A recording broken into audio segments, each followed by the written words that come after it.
Wow. Ahí puse para grabar el encuentro de hoy, la clase de hoy. Eh, lo que les decía, la idea es empezar a ver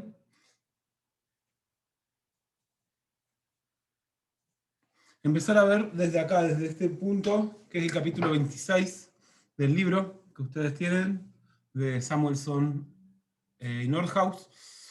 El capítulo 26, el Banco Central y la política monetaria.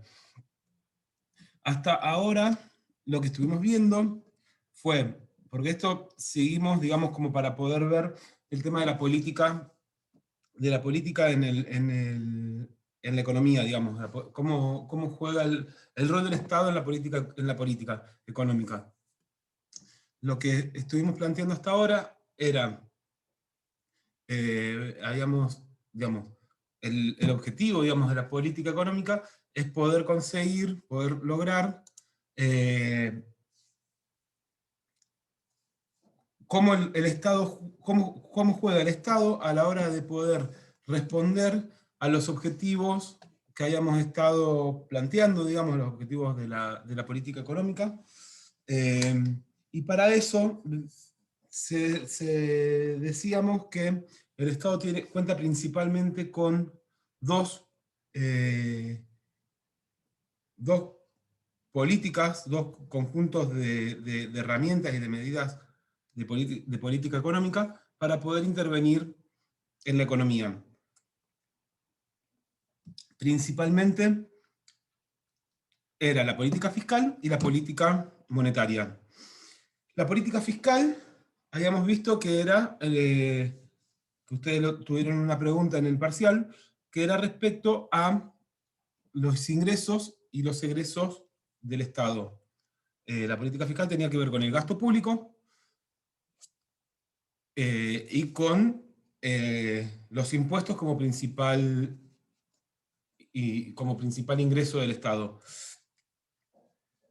A partir de ello, el gobierno podía llevar a cabo políticas fiscales expansivas o políticas fiscales contractivas. La idea de las políticas fiscales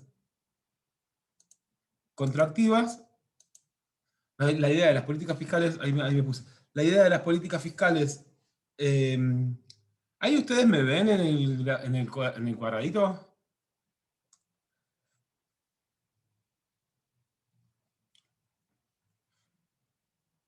Sí, profe, se te ¿Sí? ve.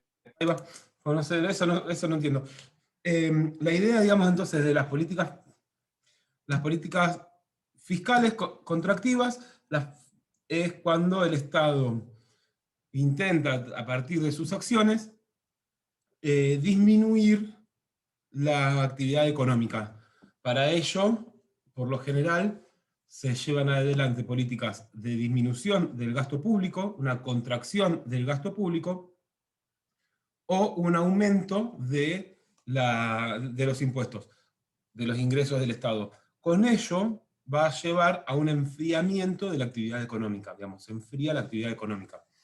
Mientras que las políticas expansivas lo que intentan es lo contrario. Lo que se busca con las políticas expansivas es incrementar la actividad económica. Para ello, lo que se realiza, el Estado puede llevar a cabo las acciones contrarias, digamos. Sería aumento del gasto público o disminución de los impuestos.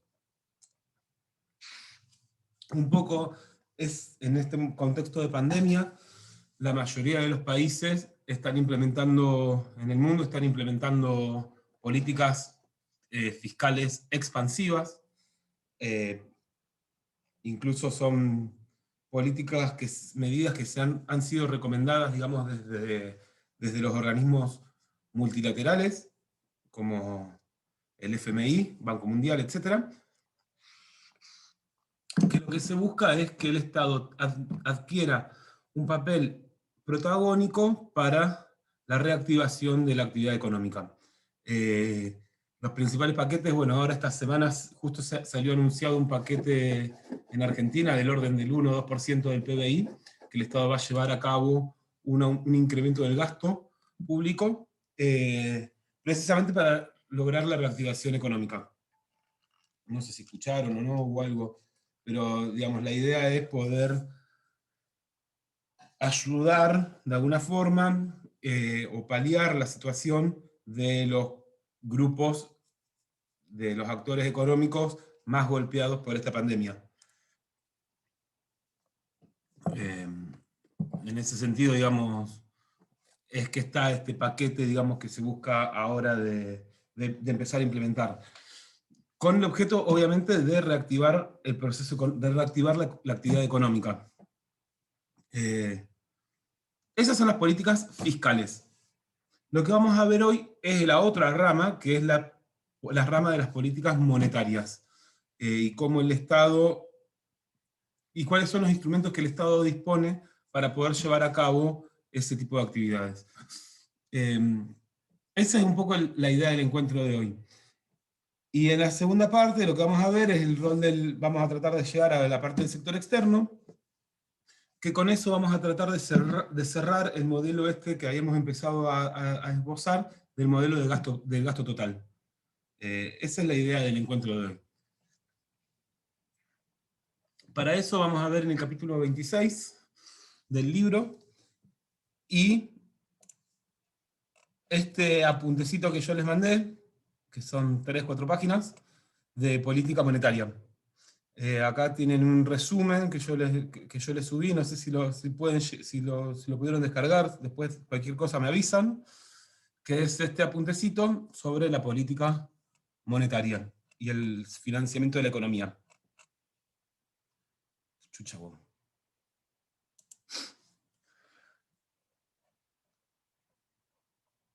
Bien.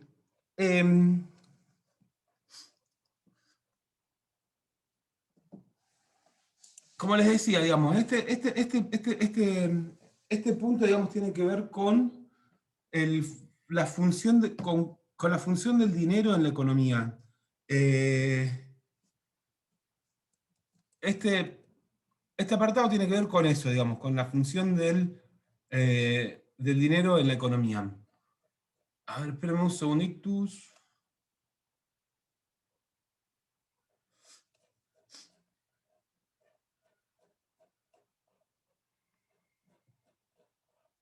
¿Dónde está?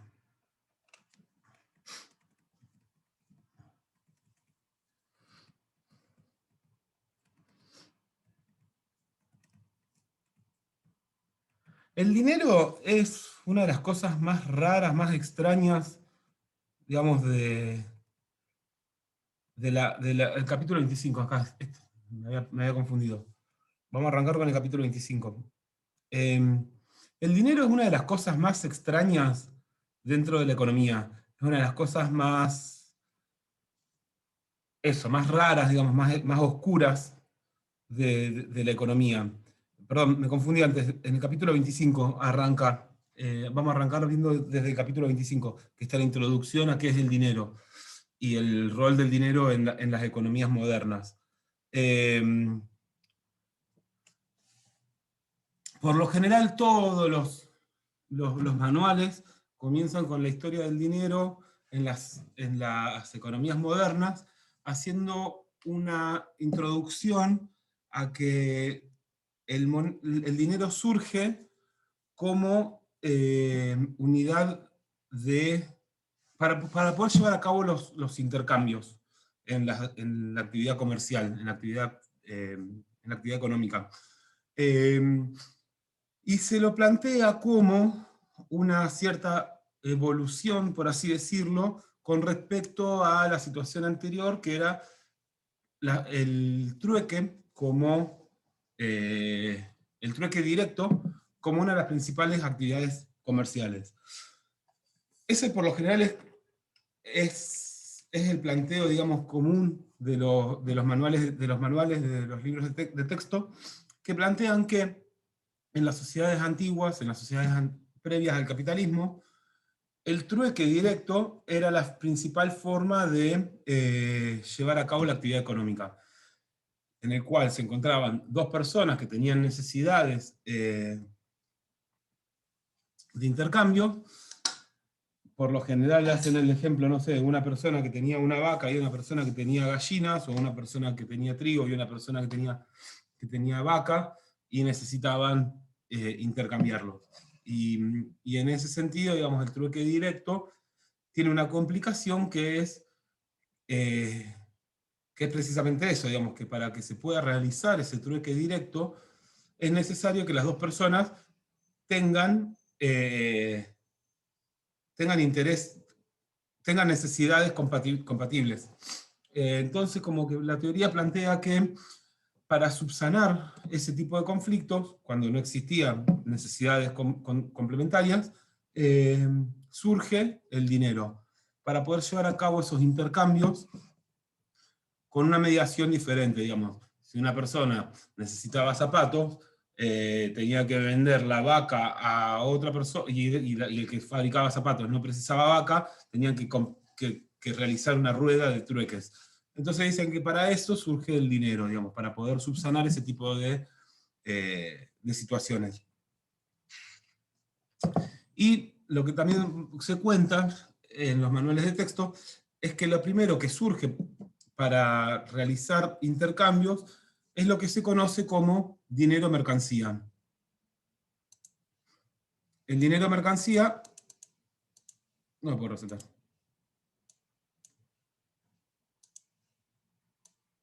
El dinero mercancía habla de distintas mercancías que van surgiendo a lo largo de la historia para poder, no lo puedo resaltar, no sé, para poder llevar a cabo los intercambios. En ese sentido, las primeras mercancías que se conocen como para poder realizar intercambios es el caso de la sal, la mercancía como, bueno, el oro, o los metales preciosos, distintos tipos de mercancías que van a ir utilizándose para poder realizar intercambios. El dinero moderno, todo como lo conocemos, es un dinero papel. ¿Por qué no puedo resaltar? El dinero moderno es un dinero que es un dinero que es en papel. El chiste del dinero mercancía era que el dinero tenía valor por sí mismo. Es decir, un kilo de sal tiene valor como un kilo de sal, propiamente dicho, y expresa en su contenido, ya contiene valor. En cambio, el dinero el dinero papel, el dinero legal que tenemos hoy, por sí solo no tiene valor. Digo, un billete de 1.000 pesos, que es el de máxima nominación en la actualidad en Argentina, como papel, si uno lo quiere vender como papel, va a tener un valor mucho menor a los 1.000 pesos que representan. En la antigüedad, cuando se usaban dineros mercancías, ese dinero ya de por sí solo ya contenía un determinado tipo de valor. En la actualidad, el dinero papel no tiene valor, o la moneda misma no tiene valor por sí sola, digamos. Si uno lo quiere intercambiar por el valor del papel, va a valer mucho menos que la nominación que contiene. Entonces, en ese sentido es que lo que planteaba antes, que digo que el dinero es una de las cosas más oscuras, más raras de la economía, porque el dinero hoy es un dinero legal, un dinero que el Estado establece y, y, por así decirlo, digamos, nos obliga a todos los ciudadanos a utilizar ese dinero para aceptar, que lo tenemos que aceptar, digamos, es un dinero legal, que lo tenemos que aceptar eh, para poder saldar deudas. Uno no se puede rehusar a que le paguen, no sé, el salario en dinero, en pesos argentinos. Y el dinero en el mundo hoy es es una entidad que no tiene respaldo, digamos, no tiene validez en el sistema económico, digamos. Uno lo acepta y lo utiliza para poder pagar, porque es eso, digamos, es una moneda legal. En otros periodos de tiempo, por ejemplo, hasta la década del 70, entre el 40 y el 70, digamos, del siglo pasado,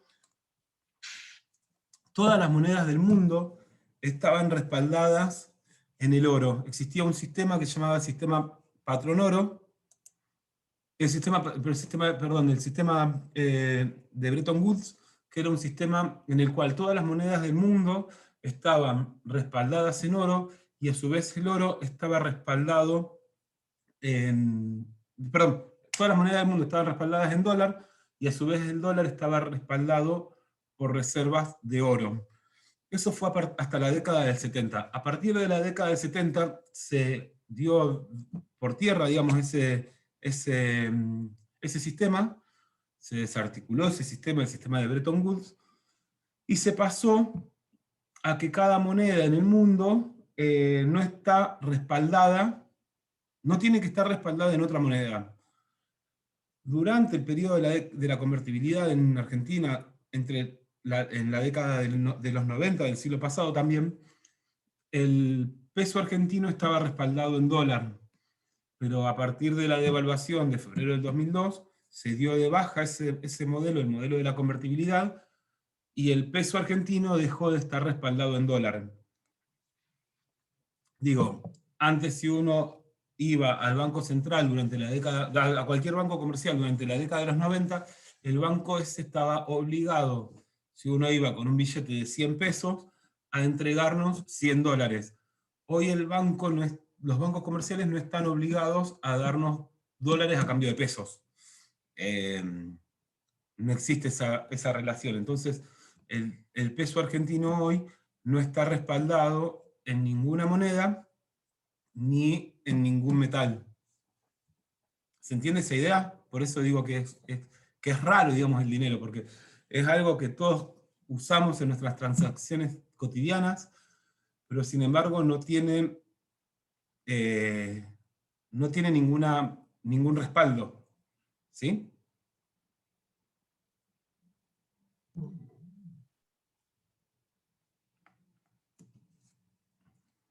Sí, se entiende. ¿Se entiende esa idea? Perfecto. Eso, en otros periodos históricos sí tenían un cierto respaldo, pero hoy no tienen ningún respaldo, digamos, el peso argentino. Ni el peso ni ninguna otra moneda en el mundo. Bien, ¿y cuál es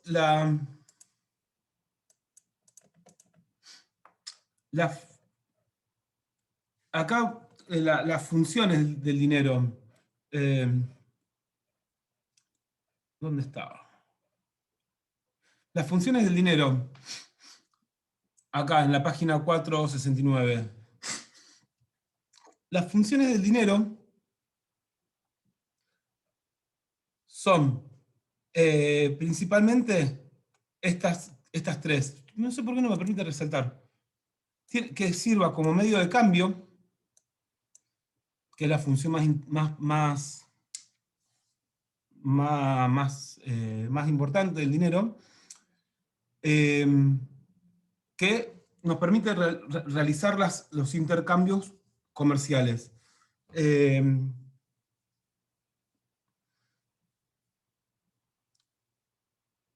Por ejemplo, en este caso acá nombra, bueno, cuando a menudo recordamos la utilidad cuando no funciona debidamente, como por ejemplo, como ocurrió en Rusia a principios de los años 90, cuando la población tuvo que hacer colas para comprar bienes y trató de conseguir dólares u otras monedas porque el rublo había dejado de ser un medio de cambio aceptable. En Argentina también, durante los 90, fines de los 90, y con la crisis del 2001, en ese periodo, digamos, entre el 98 y el 2002, más o menos 2003, también, digamos, el dinero dejó en muchos aspectos de ser un medio de cambio, y principalmente no por una cuestión de desconfianza, sino por una cuestión de falta de dinero. No sé si se acuerdan ustedes, que eran más pequeños y pequeñas, no sé si se acuerdan ustedes el caso de los clubes de trueque, o si sus familias participaron en su momento de los clubes de trueque. ¿Recuerdan esa experiencia del 2000, Sí, 2001? sí, mi familia participó acá en el... Yo soy más viejo, y a los que nos tocó atravesar esa crisis siendo más grandes, casi todos participamos de esas experiencias de clubes de trueque.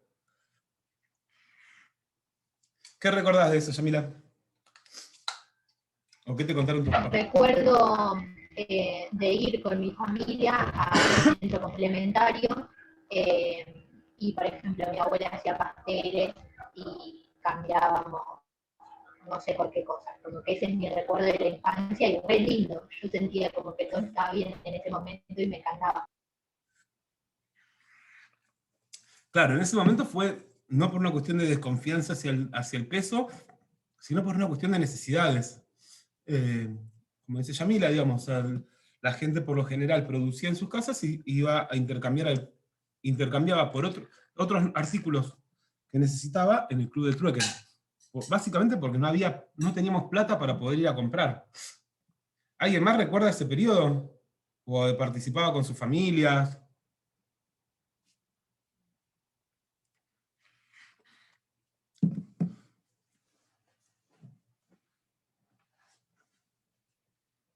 ¿No? ¿La única que participó de las experiencias del club de trueque?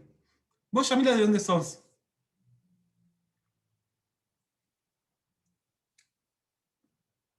Ah, se cortó el internet. Yamila, ¿vos de qué pueblo sos? Que me dijiste el otro día que estabas en el pueblo. Yo soy de un pueblo que se llama Facundo Quiroga, partido de 3 de julio, queda más o menos a 350 kilómetros de Luján por la ruta 5. ¿Por la ruta 5? Sí, sí, la 50 es para el lado de Mercedes, por ahí. Ahí va. Ahí va. Bueno, ¿alguien más que haya participado de esas experiencias? ¿Que se acuerden? Fueron, fueron bastante novedosas por su magnitud en Argentina, porque digo, al día de hoy se siguen estudiando esas experiencias. Hay muchas experiencias de esas que continuaron y que se transformaron en otras prácticas, pero fue loco, digamos, cómo esto que dice Yamila, digamos, no solamente fueron procesos que se generaron en las grandes ciudades, sino también en pueblos y en localidades que no necesariamente son los grandes centros urbanos. La otra cosa rara en ese periodo también fueron las cuasimonedas, que eran las provincias comenzaron a emitir dinero.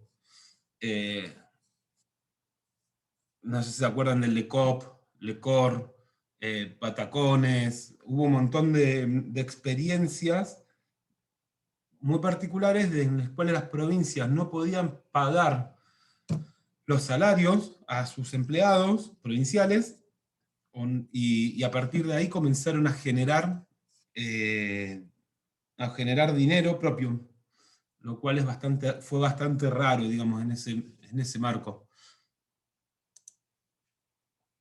¿Se acuerdan de eso, de las cuasimonedas? Sí, de los patacones me acuerdo.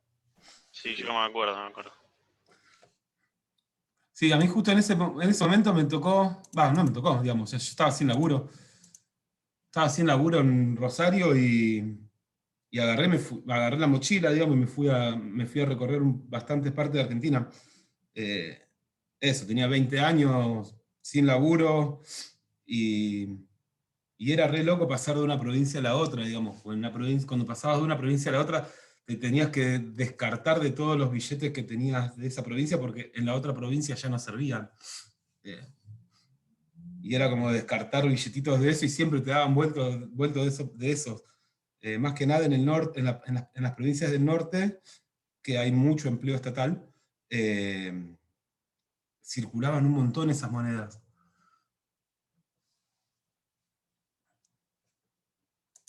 Bien, entonces, la moneda principalmente sirve como medio de cambio. Perdón, y también muchos clubes del trueque empezaron a desarrollar sus propias monedas. Esa experiencia también fue riquísima, digamos. Hasta el día de hoy se siguen estudiando, digamos, las monedas sociales. Las monedas complementarias, como decía Yamil antes, las monedas complementarias, que eran monedas que se iban generando en instancias de trueque, digamos, en instancias de clubes de trueque. Esas experiencias al día de hoy siguen siendo investigadas y siguen siendo riquísimas. También otra de las funciones es que el dinero se utiliza como unidad de cuenta. El dinero lo que permite es poner todos los precios de una economía en una única unidad, digamos. Permite medir el valor de los distintos bienes y servicios que se manejan en una economía.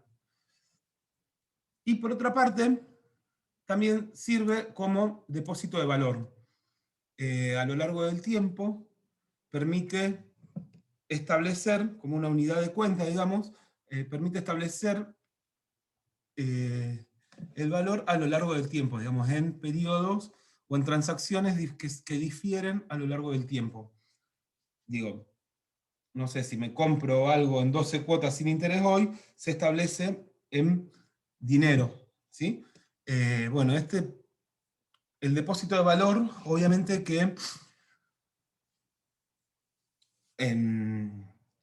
es una de las funciones que que tiende a caerse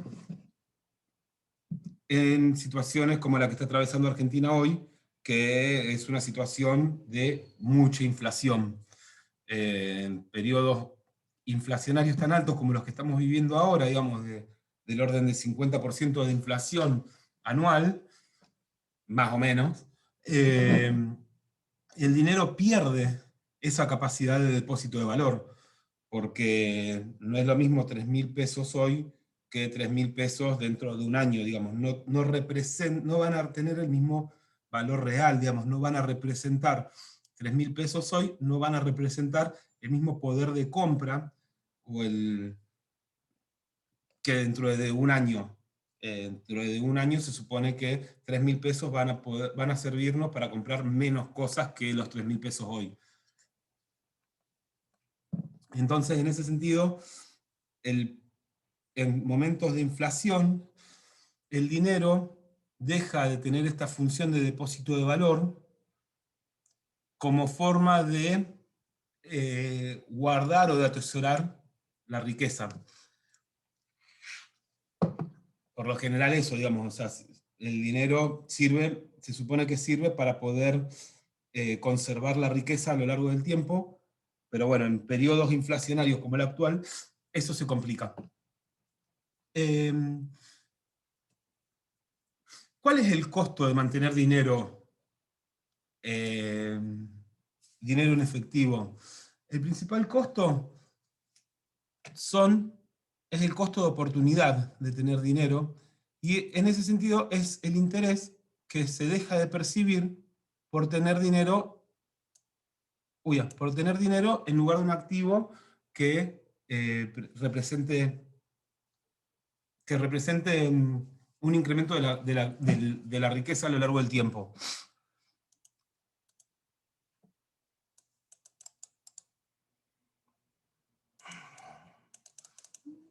No sé por qué no me permite el subrayado.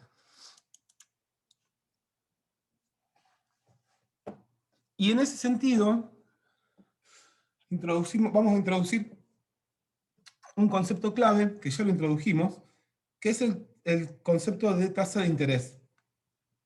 La tasa de interés es el precio del dinero.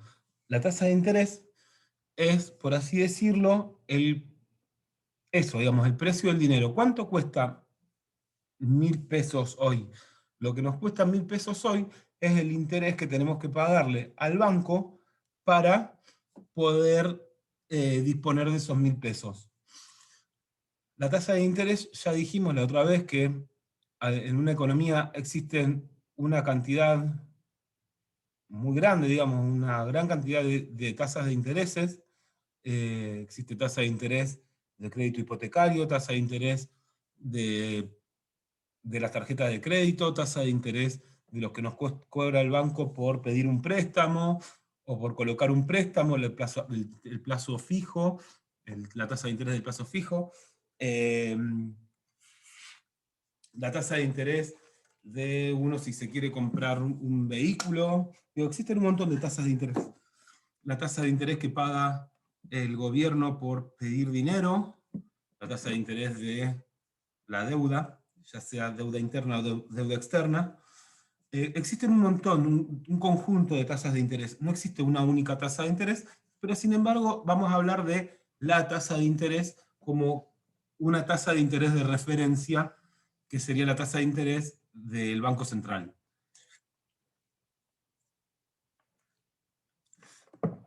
Bien, en ese sentido, la tasa de interés está íntimamente relacionada, digamos, a toda esta parte de economía, que es la economía monetaria, porque la tasa de interés es el precio del dinero. ¿Cuánto cuesta el dinero? El dinero cuesta, si yo tengo 1.000 pesos hoy en el bolsillo, y me los guardo como forma de riqueza, el precio de eso va a ser la tasa de interés que yo dejo de percibir por colocar esos 1.000 pesos en el banco a una tasa de plazo fijo. En ese sentido, es el costo de oportunidad de tener dinero en forma líquida. Líquido nos referimos a distintas formas de tener la riqueza. El dinero es la forma más líquida de tener riqueza, porque con el dinero puedo, o sea, si yo tengo una riqueza determinada, puedo comprar, y tengo dinero, puedo transformarlo inmediatamente en otras cosas. Distinto es si conservo mi riqueza, no sé, en autos antiguos. Si yo necesito, un auto antiguo sería un activo, digamos, porque es una forma de conservar el valor del dinero. Pero si yo tengo una necesidad, digamos, de disponibilidad inmediata de dinero, tengo que primero salir a vender el auto antiguo, encontrar algún comprador, y después recién ahí tengo el dinero, digamos. Es menos líquido, es más rígido que tener el dinero contante y sonante.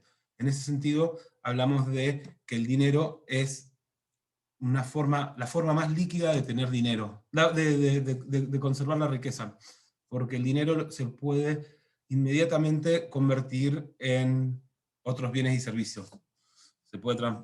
Lo puedo cambiar rápidamente por otros bienes y servicios. Acá va algo que siempre me genera ruido, que es la demanda de dinero. Principalmente los libros de texto mencionan dos formas de demanda de dinero, dos fuentes, dos motivos por los cuales la gente demanda dinero. Demandar dinero en ese sentido, como lo planteaba recién, demandar dinero en el sentido de que si una persona tiene una cierta riqueza, esa riqueza la va a tener compuesta por lo general a partir de distintos activos. Una parte la va a tener en plazos fijos, otra parte la va a tener en dólares, otra parte la puede llegar a tener en bonos o en acciones, otra parte en propiedades, en autos, etcétera, etcétera, etcétera. Pero, sin embargo, una persona que mantiene un cierto activo financiero va a demandar dinero para realizar transacciones, por un lado. En ese sentido, el dinero se usa como mencionábamos antes, digamos, como medio de cambio. Entonces, como medio de cambio, para poder llevar a cabo las transacciones cotidianas, las personas, los agentes económicos, demandan dinero en forma de efectivo. esa es la demanda de dinero para transacciones.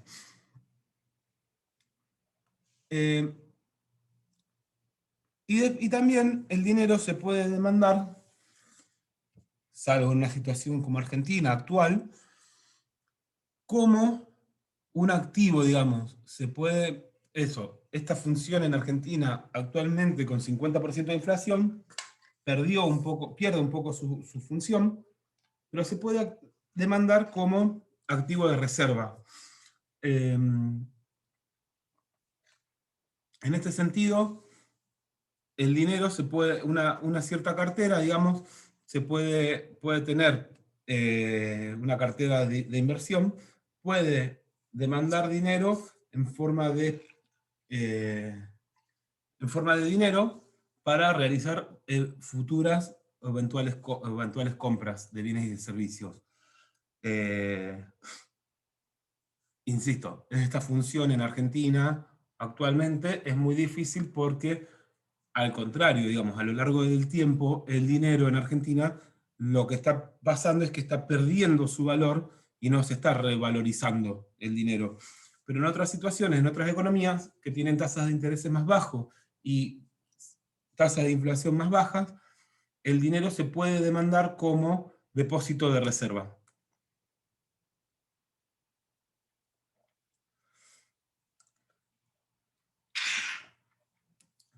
Bien. Vamos a ver el tema de... Ahora vamos a ver un punto que es el punto de la creación secundaria del dinero. Para eso vamos a hacer una breve introducción. Cuando hablamos del dinero, el dinero es un monopolio, o sea, la emisión de dinero es una potestad, digamos, es un monopolio por parte del gobierno central. Por lo general, en las economías existe una única moneda de uso de curso legal, que es la moneda que emiten los gobiernos centrales. Está prohibida la acuñación de monedas sociales o provinciales o de bancos privados, digamos. O sea, no, la única moneda de curso legal que existe en Argentina hoy es el peso. Cualquier otra moneda que circule sería una moneda ilegal. Como les decía, hubo experiencias recientes en Argentina en los años 2000, en los cuales los clubes del trueque emitían sus propias monedas, las monedas sociales, y las provincias emitieron sus cuasimonedas. Ahora es loco porque ante la falta de monedas físicas o de cambio de 5 pesos, muchos negocios comenzaron a fabricar su propia moneda de vale por 5 pesos, que ya te dan vuelto en un papelito. No sé si les pasó de ir al chino y que ya no te den más cambio en caramelos, sino que ahora te dan un papelito de vale por 5 pesos. Ahora se está estilando eso por falta de cambios, por falta de moneda física, digamos, de billetes físicos, de billetes de baja nominación. Pero eso, supuestamente la emisión de moneda es potestad del gobierno central. Aguánteme un segundito. Por favor.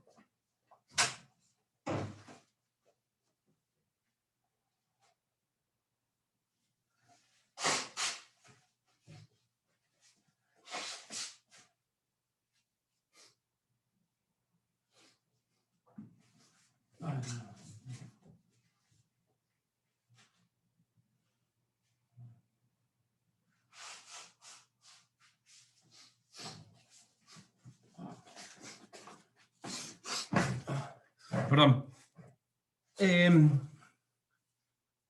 Digo, la emisión de moneda es potestad del Banco Central, es potestad del Tesoro Nacional. Se supone que las provincias y que los privados no pueden emitir dinero. Sin embargo, hay un mecanismo que es el mecanismo de creación secundaria del dinero por parte del funcionamiento de los bancos comerciales.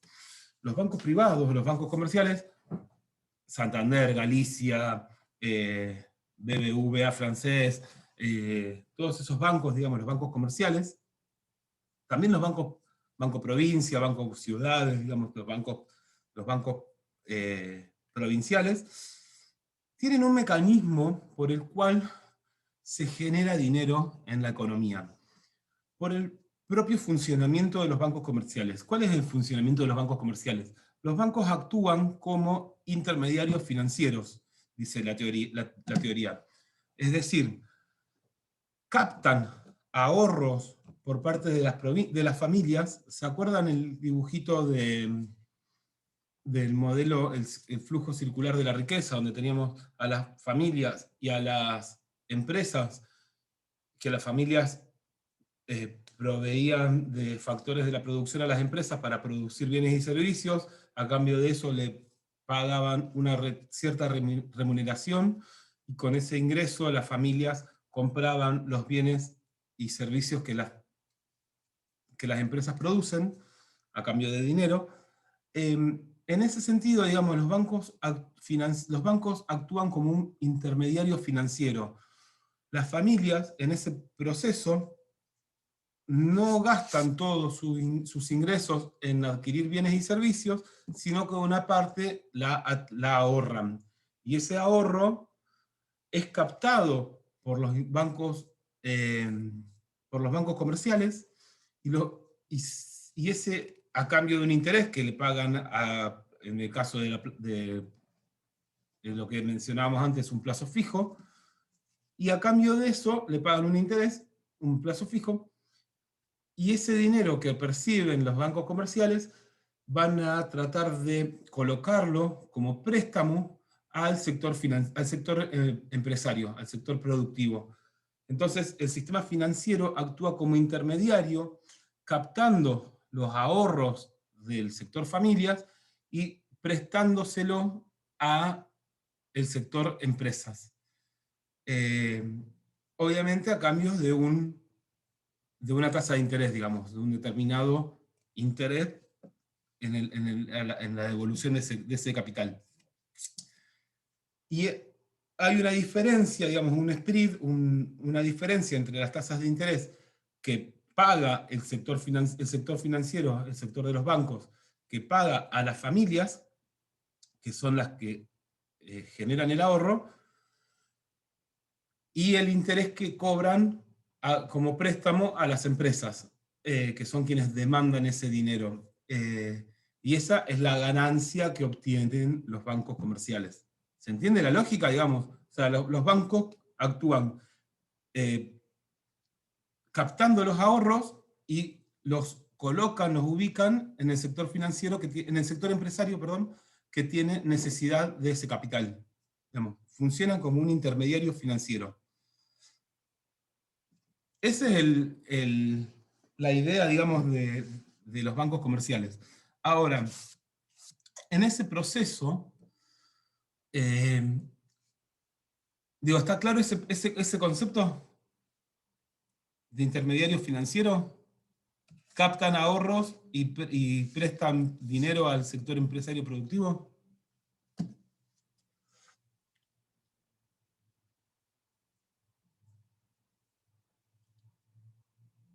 ¿Está claro esa idea? ¿Quedó claro? ¿Me expresé bien? Sí, profe, se entendió. ¿Sí? Sí. Oye. Bien, en ese sentido, en ese proceso, hay un proceso que es el proceso de creación secundaria del dinero. Para eso es necesario que metamos un concepto que es el concepto de encaje o requisito legal de reserva, que, a ver, la idea del concepto ese es esta.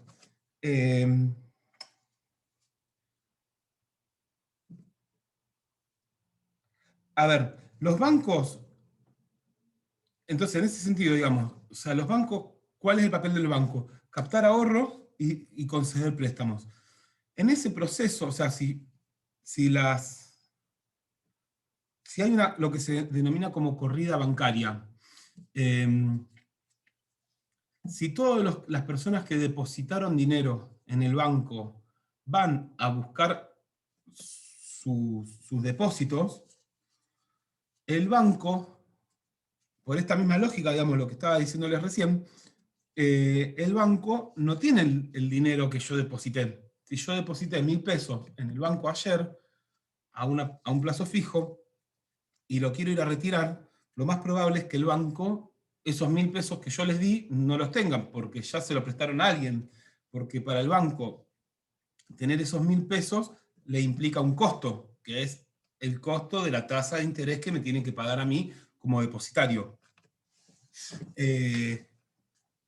Entonces, lo más probable es que esos 1.000 pesos el banco no los tenga disponibles, porque como le representa un costo, se lo prestó a alguien.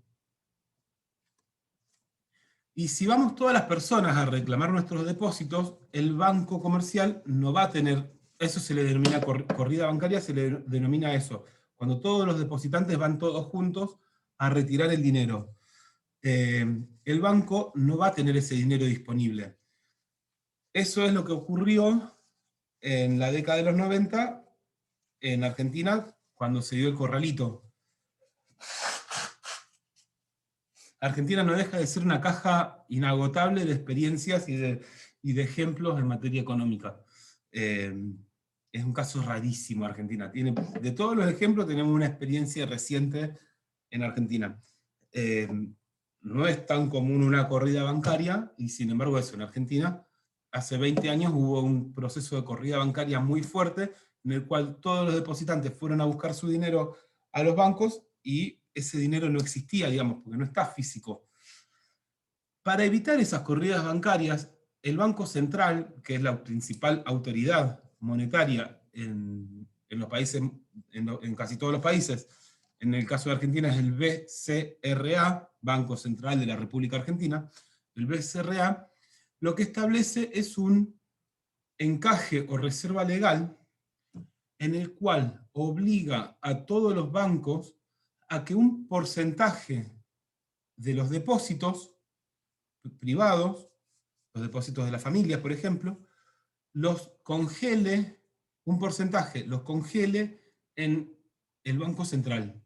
Digo, si por ejemplo el encaje es del 15%, si yo deposito 1.000 pesos en el Banco Santander Río, si yo deposito 1.000 pesos en el Santander, el banco tiene que, de esos 1.000 pesos, sacar el 15%, es decir, 150 pesos, y esos 150 pesos los tiene que depositar en el Banco Central.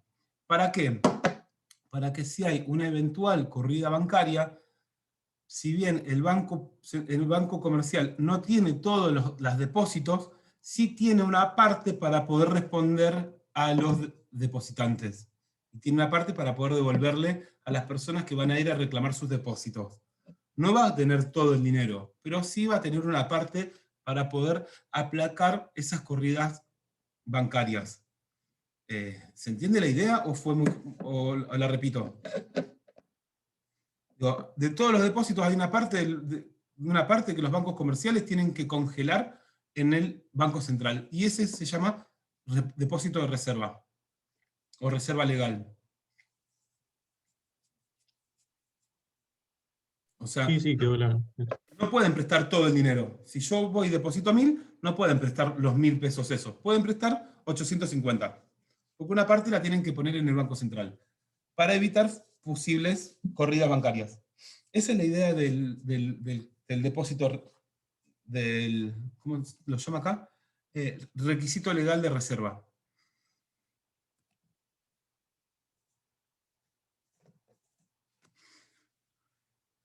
Entonces, eso es los requisitos legales de reserva.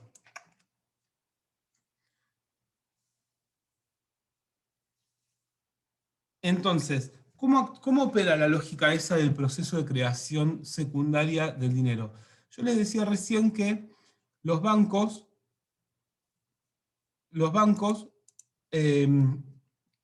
los bancos, con la propia lógica, digamos, del proceso de funcionamiento de los bancos generan dinero. Hay una creación secundaria de dinero. Entonces, para eso tenemos que tener en claro este concepto, que es el concepto de reservas.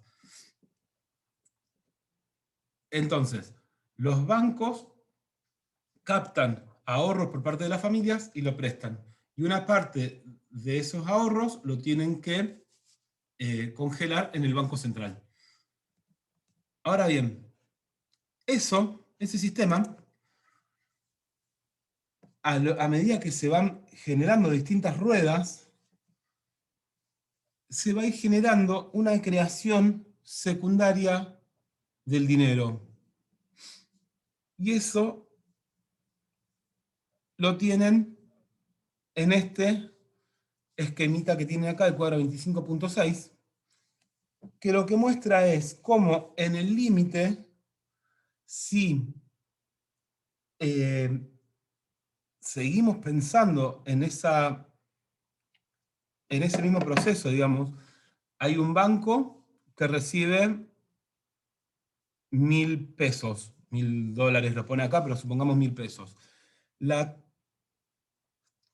El encaje o la reserva es del 10% en este ejemplo. Entonces, de 1.000 pesos que recibe el banco, tiene que congelar el 10%, es decir, 100 pesos, los tiene que congelar y dejar depositados en el Banco Central. Supongamos que estos 900 pesos se los prestaron a alguien y ese alguien fue y compró una bicicleta por esos 900 pesos y el dueño de la bicicletería vuelve a depositar en un segundo banco esos 900 pesos. El segundo banco, por eso acá pone banco segunda generación, tercera generación, cuarta, quinta, etcétera, etcétera, etcétera. Es como que imaginemos un proceso en el cual yo deposito 1.000 pesos en el banco se los presta a alguien y por algún motivo vuelven esos 900 pesos vuelven al sistema financiero. Es un ejemplo, digamos, es algo totalmente pedagógico esto, no es algo que ocurre en la realidad, pero la idea es poder ver cómo cómo a lo largo de las distintas ruedas se va generando un dinero secundario. Entonces,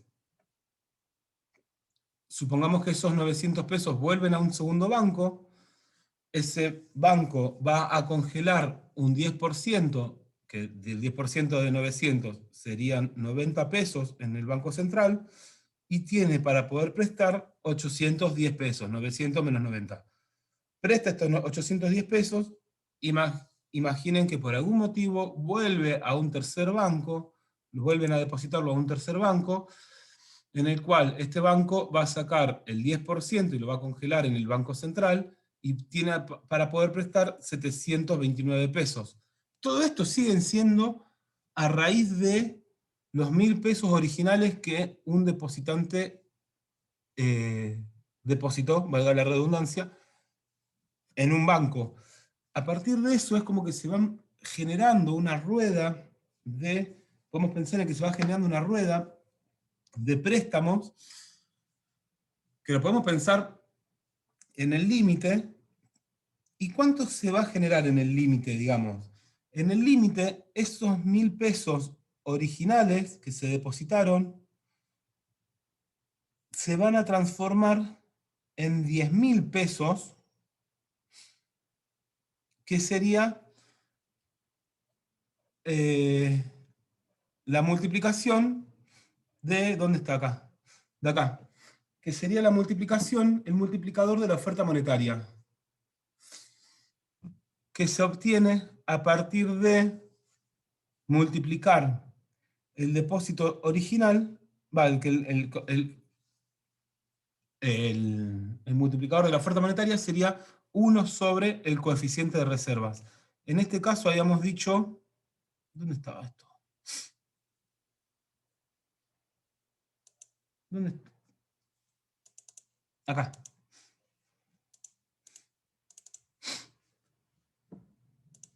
acá, el multiplicador es igual a 1 sobre el encaje, o reserva legal, o reserva. El multiplicador es 1 sobre la reserva. En este caso habíamos dicho que el encaje era del 10%, lo que es igual a, en este caso el multiplicador sería igual a 1 sobre 0,1. Que en este caso el multiplicador 1 sobre 0,1 es igual a 10. Entonces, si hay una inversión, un depósito inicial de 1.000 pesos, 1.000 pesos por el depósito inicial por el multiplicador, ¿dónde está el por? Por el multiplicador nos va a dar igual a 1.000 por 10. Que serían esos 10.000 que tenemos ahí. ¿Dónde está funcionando? Esa sería la idea, digamos.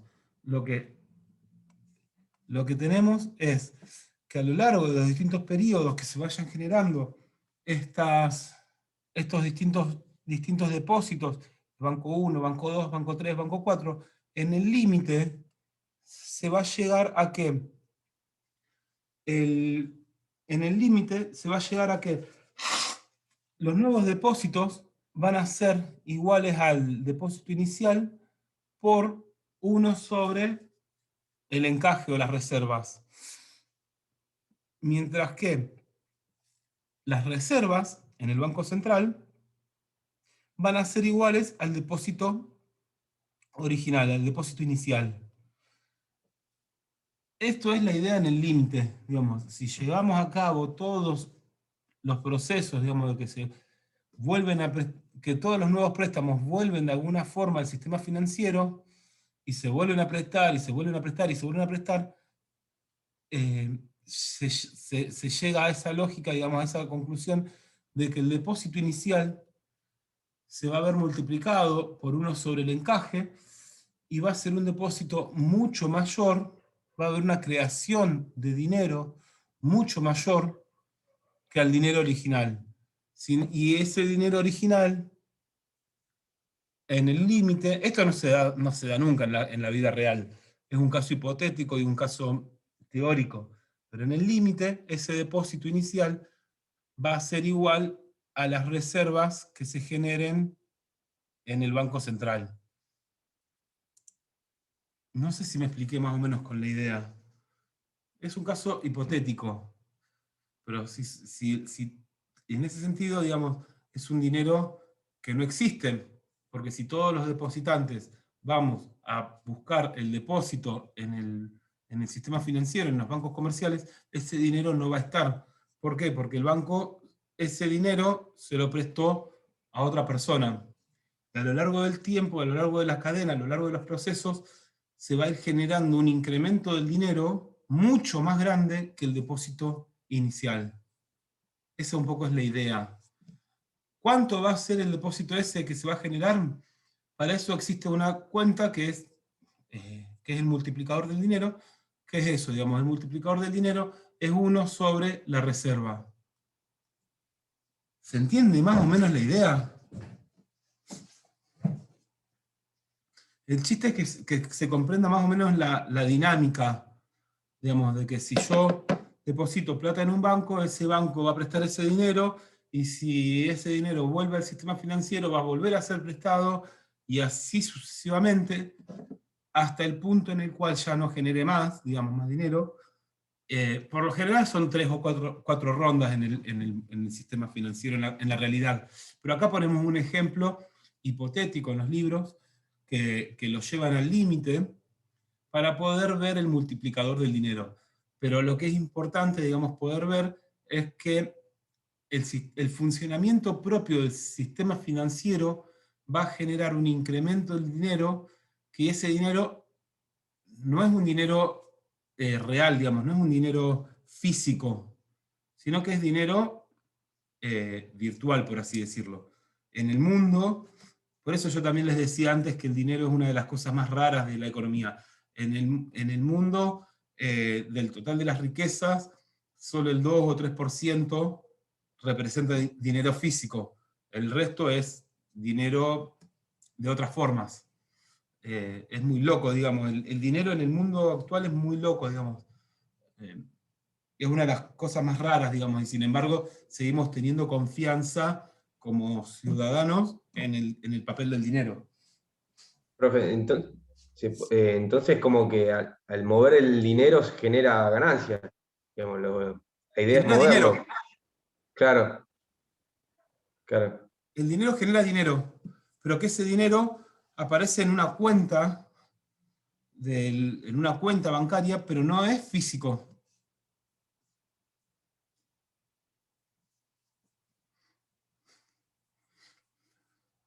Claro, claro, sí, sí, entiendo. Yo, o sea, supongámoslo en el caso nuestro, digamos, o sea, yo te doy dinero a vos, Juan, 1.000 pesos. Vos esos 1.000 pesos se los sacás una parte y se los das a Sebastián. Sebastián saca una parte y el resto se lo da a Laureano, y así sucesivamente, sucesivamente de 1.000 pesos originales, digamos, que son los que yo te di a vos. Yo tengo 1.000 pesos en mi cuenta, y vos suponete eso, se lo prestaste a otra persona, y esa persona también tiene ese dinero en su cuenta, pero físicamente los únicos billetes que existen son los que yo te di originalmente a vos. ¿Se entiende la lógica, digamos? Pero cada uno en su cuenta tiene un depósito de 1.000 pesos, yo de 900, de 1.000, el otro de 900, el otro de 810, el otro de 729. Pero físicamente, los únicos billetes que van a estar disponibles son los 1.000 pesos que vamos a ir separando en las distintas cuentas de reserva.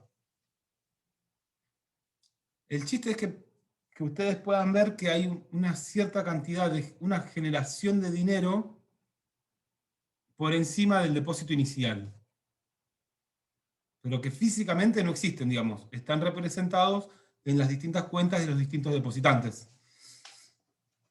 ¿Se entiende esa lógica?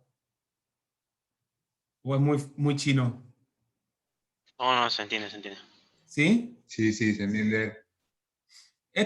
Sí, se entiende. Es rarísimo, digamos, es rarísimo, pero así es como funciona el sistema financiero real. Es rarísimo porque si todos los depositantes van juntos a buscar su dinero, ese dinero no está.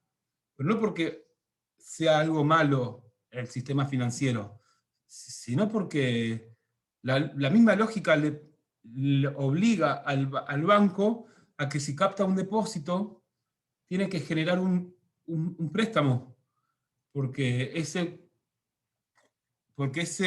depósito tiene un costo. Entonces, para poder pagar esa tasa de interés, necesita sí o sí prestar ese dinero.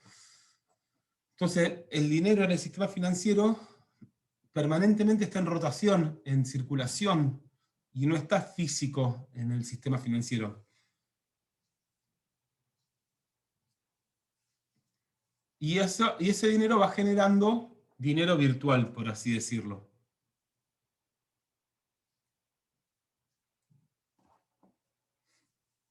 Dinero que no tiene correlato físico. Esa sería la creación secundaria del dinero. Bien. Profe, por este motivo se cambió el respaldo de que antes se respaldaba en oro y ahora se respalda en confianza, no sé cómo es el respaldo, por el hecho de que se va generando y dónde sacás el oro para respaldar el dinero. No, eso fue una decisión de Estados Unidos, una decisión unilateral de Estados Unidos que decidió devaluar el dólar en agosto del 71. La salida de Bretton Woods no tuvo que ver con este proceso. Eso fue una decisión básicamente unilateral de Estados Unidos.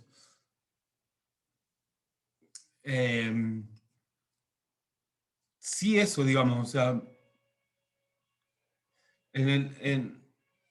no, no, creo que no, digamos, la respuesta no sería, no tiene, porque ya te digo, esto es algo propio, inherente del sistema capitalista, Juan. El funcionamiento de los bancos inherentemente lleva a esta lógica de generación de más riqueza, de más pesos, de más moneda. No, la caída de Bretton Woods tuvo que ver más con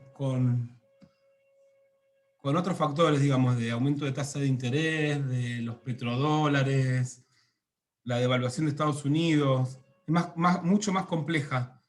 No sé si, no quiero entrar en detalle y para complejizarlo, pero la salida de Bretton Woods tuvo que ver más con factores de la economía de Estados Unidos. Eso, no me quiero ir al, no quiero entrar no quiero complejizarlo demasiado, digamos. Es- Esto es algo que es eso, que es un funcionamiento inherente al sistema capitalista. No es ni bueno ni malo. En el sistema capitalista ya se sabe que los bancos tienen esta función de creación de dinero. Lo que puede hacer el gobierno, lo vamos a ver ahora, es regular la tasa de interés. Lo que trata de hacer el gobierno es, a través de la política monetaria, lo que intenta hacer es regular la cantidad de dinero en las economías. En ese sentido, una de las medidas que tiene el gobierno es poder regular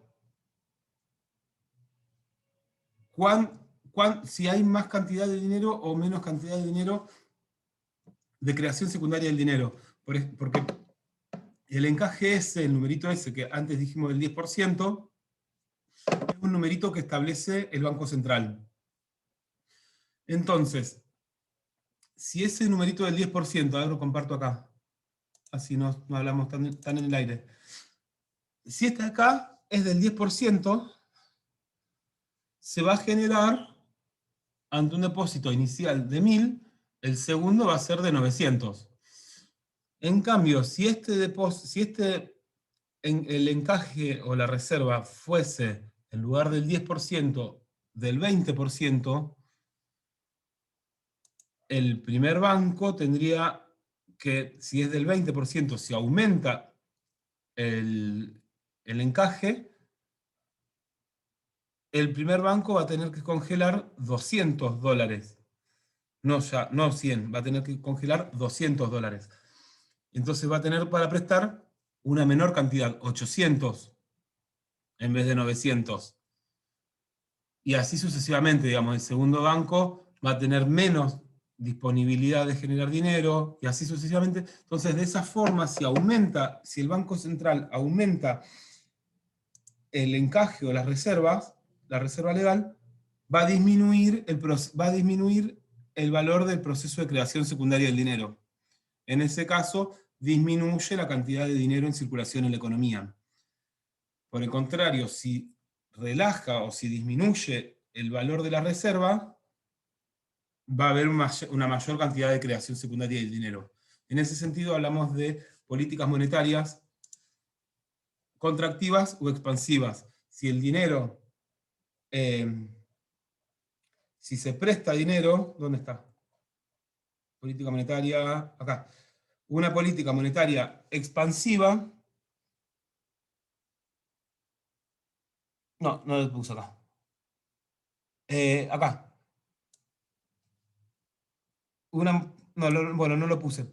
Pero una política monetaria expansiva sería si el gobierno disminuye el requisito de reserva, mientras que una política monetaria contractiva disminuye, perdón, aumenta, una política monetaria contractiva aumentaría el porcentaje de reserva.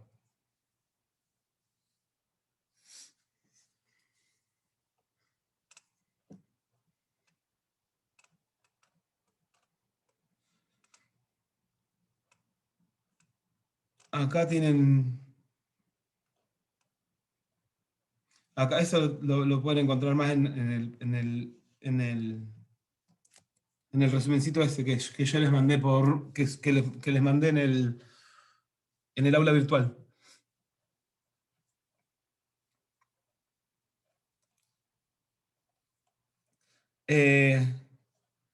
¿Les parece hacer un recreito de 10-15 minutos?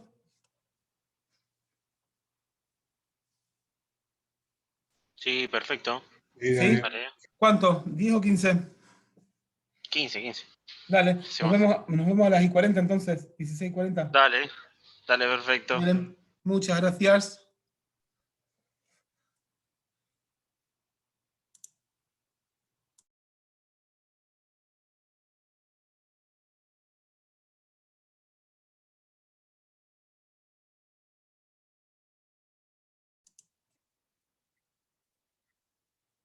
Bien, ahí puse para grabar, como se habrán dado cuenta. Me había olvidado. Entonces eso, digamos, vamos a ver cuáles son las principales 3 instrumentos de la política monetaria. Las principales instrumentos son, lo tienen acá en la página 492, las operaciones de mercado abierto, la política de la tasa de descuento, y los requisitos de reserva que habíamos mencionado antes. Las operaciones de mercado abierto refieren a... Aguántame un segundo.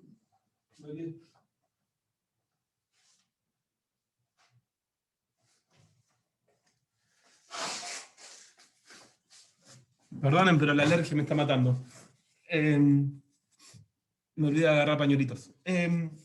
Las operaciones de mercado abierto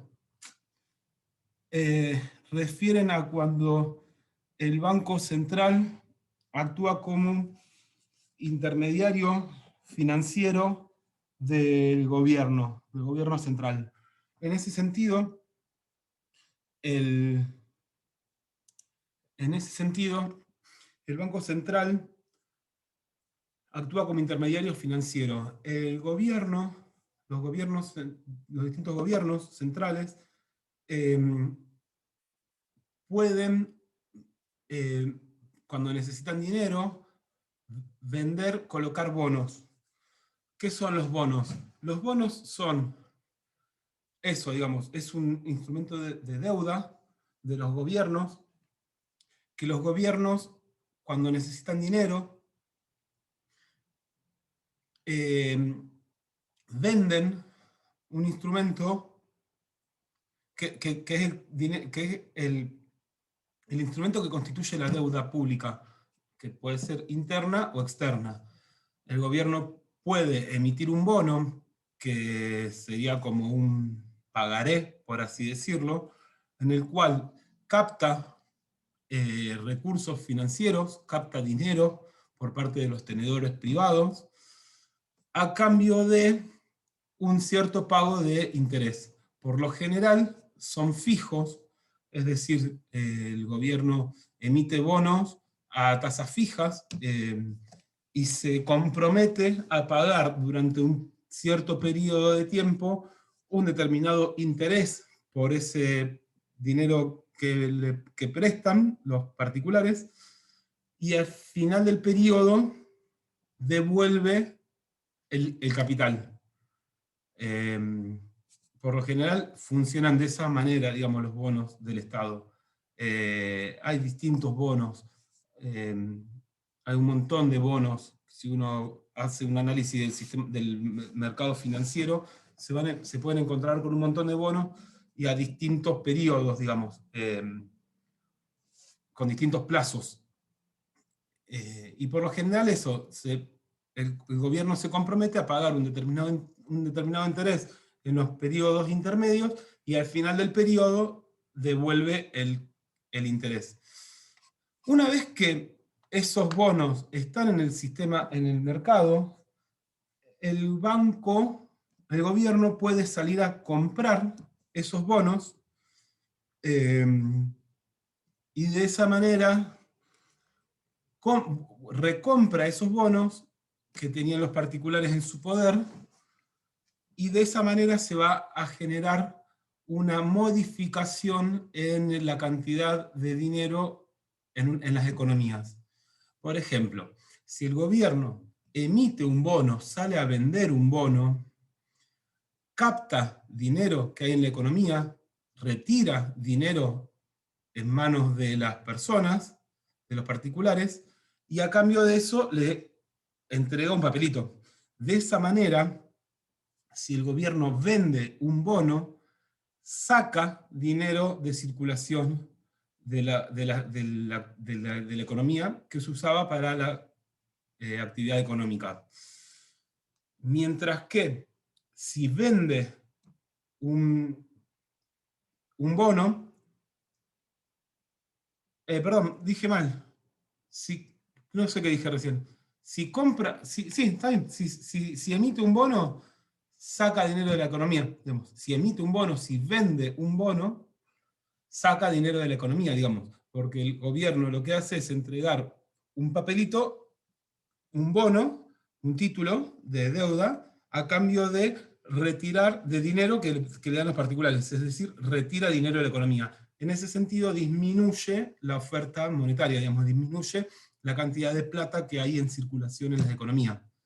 En cambio, si compra un bono, si el Banco Central, como agente del gobierno, compra un bono, lo que hace es entregar dinero, compra un bono, digamos, le da dinero a los particulares, y a cambio de ese dinero recibe el papelito, el título de deuda, es decir, inyecta dinero en la economía, modificando la oferta monetaria, digamos, modificando la cantidad de dinero que hay en las economías. En ese sentido, hablamos de operaciones de mercado abierto, cuando hay una compra o venta de títulos del Estado en el mercado abierto. La tasa de descuento hace referencia a la tasa que el gobierno, el tipo de interés que el gobierno, es la tasa de interés a la cual el gobierno le presta plata, el Banco Central le presta plata a los bancos privados. En ese sentido, si aumenta la tasa de descuento, se va a encarecer el préstamo por parte de los agentes financieros, y se supone que si aumenta la tasa de interés, va a disminuir la cantidad de préstamos que hace el Banco Central a los bancos comerciales, al Santander, al HSBC, etcétera, etcétera, etcétera. Y los requisitos de reserva era lo que hablábamos antes, que era la cantidad de dinero, el porcentaje de los depósitos que los bancos comerciales tienen que congelar en el Banco Central. En ese sentido, acá van a tener los entresijos de la política monetaria, y habla de cuando hay políticas monetarias expansivas o contractivas, que es lo que decíamos recién. Si el gobierno, para llevar a cabo una política monetaria expansiva, el gobierno lo que hace es entregar dinero, es decir, comprando bonos. Si el gobierno compra bonos, hablamos de una política monetaria expansiva. Si el gobierno decide vender un bono, hablamos de una política monetaria contractiva, porque se contrae el dinero que hay en circulación en las economías. Después tienen la política de la tasa de descuento, que es lo mismo, digamos, el gobierno puede subir o bajar la tasa de descuento según que la tasa de descuento sería el tipo de interés que cobra el Banco Central a los intermediarios financieros. Lo mismo, digamos, si aumenta la tasa de descuento, estamos acá hablando de una política monetaria contractiva, mientras que una política monetaria expansiva sería cuando disminuye la tasa de descuento y a los bancos comerciales les es más barato pedir dinero. Y los requisitos de reserva, lo habíamos mencionado antes, es la tasa que los gobiernos, la tasa que el Banco Central establece que los bancos privados tienen que congelar como parte de sus depósitos, y en ese sentido hablamos de que si aumenta la tasa, el requisito legal de reserva, estamos hablando de una política monetaria contractiva, mientras que una política monetaria expansiva va a ser cuando disminuye el coeficiente de reserva. Eso lo tienen en el resumencito que yo les mandé, lo tienen acá al final, digamos. Cuáles son los principales instrumentos, y cuando se habla de una política monetaria expansiva o una política monetaria contractiva. ¿Sí? ¿Se entiende más o menos la idea de estos tres instrumentos? ¿Se entiende más o menos la idea de estos tres instrumentos? Operaciones de mercado abierto es cuando compra o vende bonos. Los bonos son emisiones de deuda de los estados. La tasa de descuento, que es la tasa que se le cobra a los bancos comerciales, y los requisitos de reserva, que es el porcentaje que los bancos comerciales tienen que congelar en el Banco Central. ¿Se entiende más o menos la idea de estos tres instrumentos? ¿Hay alguna duda? Sí, se respecto a esto? entiende, se entiende. ¿Es muy chino? ¿Es muy abstracto? ¿Se entiende? No, no, se entiende, profe. Su política monetaria siempre me resultó un tema muy abstracto.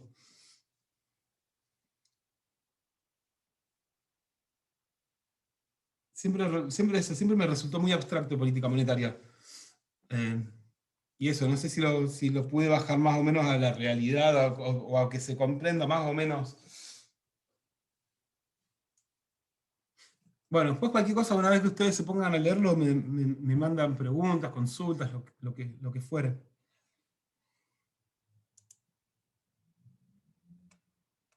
Bien, y acá, en el libro, esperen que me olvide de compartirles.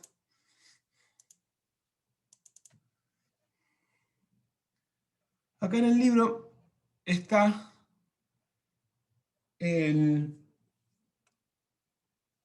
aparece acá como el mecanismo de transmisión monetaria.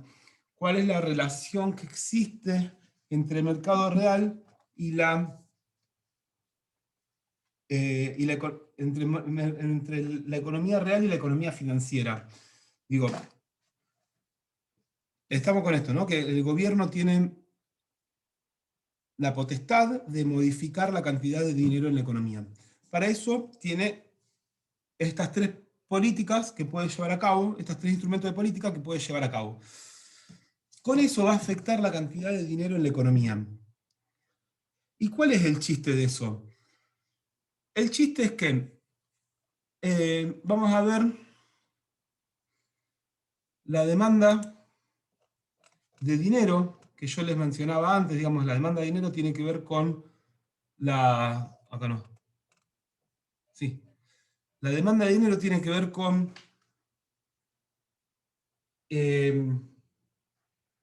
el porcentaje de dinero que las personas deciden mantener en forma líquida, en forma de dinero, en forma contante y sonante. Y en ese sentido, la demanda de dinero lo vamos a poner como saldos, en los libros aparece como saldos reales en términos de... saldos reales tiene que ver con... Saldos hace referencia a eso, a la cantidad de dinero, de riqueza en forma líquida que se tiene, y real en términos de que real se usa siempre para pensarlo en la cantidad de bienes y de servicios que se pueden comprar con el dinero. O sea, no el dinero en términos monetarios, en términos nominal, 5.000 pesos, sino cuánto representan esos 5.000 pesos en términos de bienes y servicios. Que bueno, que en la actualidad, en términos de bienes y servicios, cada vez representa menos el dinero. Pero en ese sentido, se plantea que la demanda de dinero tiene una relación negativa, o sea, esto sería, saldos reales sería como demanda de dinero. saldos reales es la demanda de dinero. La demanda de dinero se supone que tiene una relación negativa con la tasa de interés, y es la tasa de interés. En tanto que si aumenta la tasa de interés, las personas van a decidir, van a preferir colocar sus riquezas en plazos fijos, porque es más conveniente, digamos, si aumenta la tasa de interés de los plazos fijos, se supone que las personas van a demandar menos dinero para realizar transacciones y van a preferir ahorrar en la medida de lo posible para poder disponer en un futuro de una mayor cantidad de dinero. En ese sentido, si aumenta la tasa de interés, se supone que va a disminuir la cantidad de dinero que las personas van a demandar en forma líquida, en forma de dinero, en forma de pesos.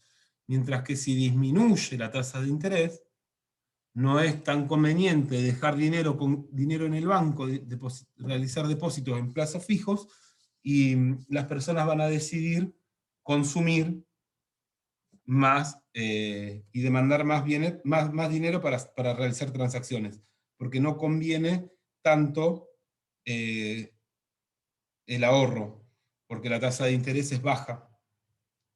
Entonces, se supone que la demanda de dinero tiene pendiente negativa, donde la tasa de interés está en el eje vertical y los saldos reales o demanda de dinero está en el eje horizontal.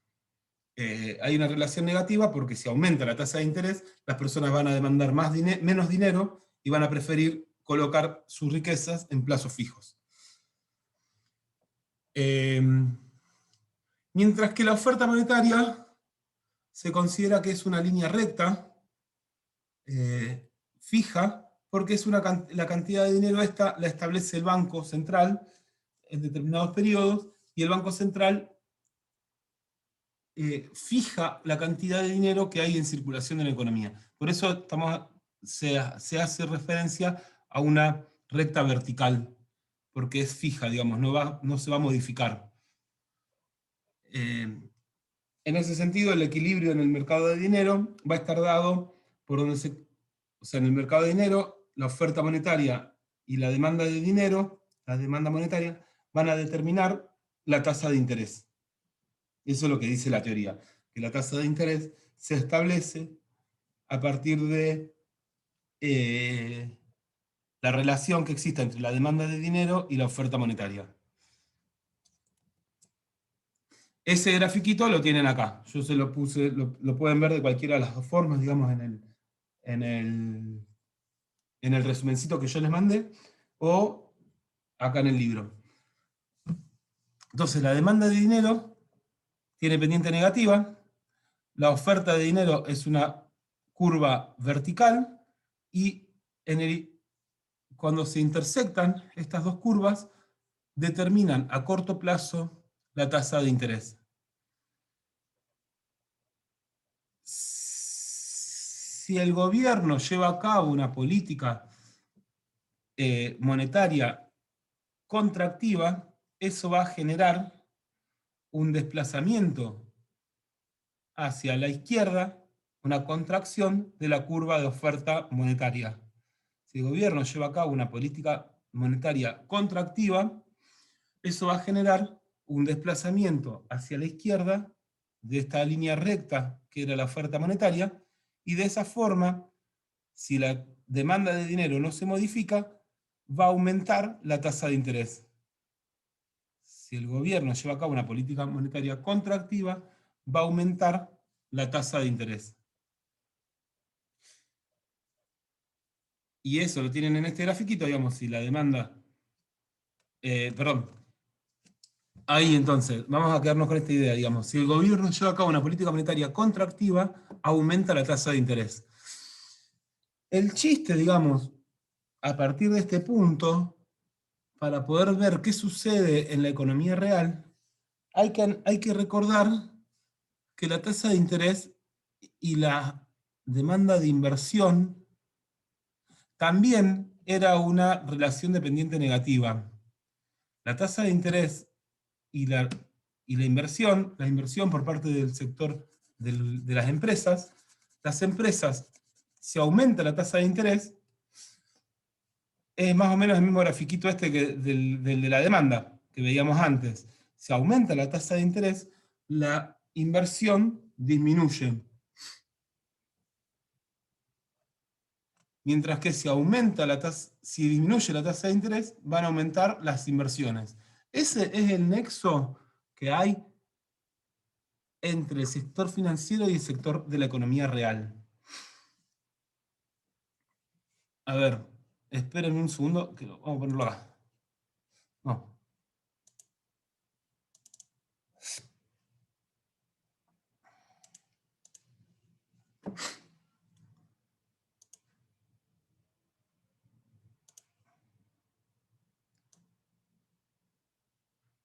Les hago este grafiquito. Voy a ver si me sale.